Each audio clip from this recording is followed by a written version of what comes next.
बे गेदेर बुहुमाव जों गोग्लैनानै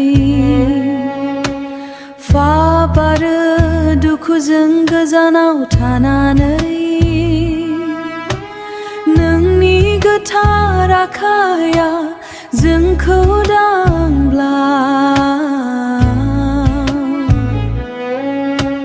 जोंनि जिउमायाव सोरगोनिफ्राय सोखानाय मोनो।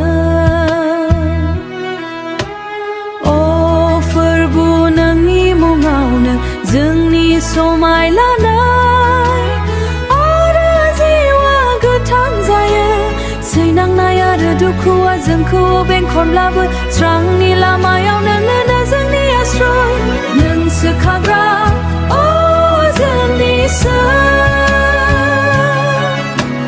नोंनो जोंनि बासायग्रा दुखुनिफ्राय बोखांग्रा देहा आरो गोसोनि मोननैबो सानाया नोंनि अनायाव गोमालाङो आरो गोजोननाय मोनो।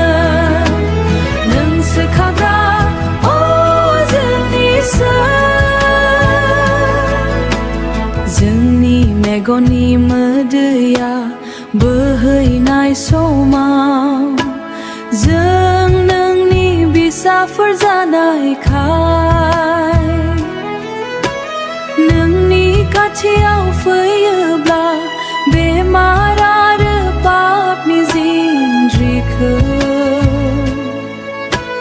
नोंनि गोथार थैया थुख्रा थुख्रा खालामो गासैखौबो।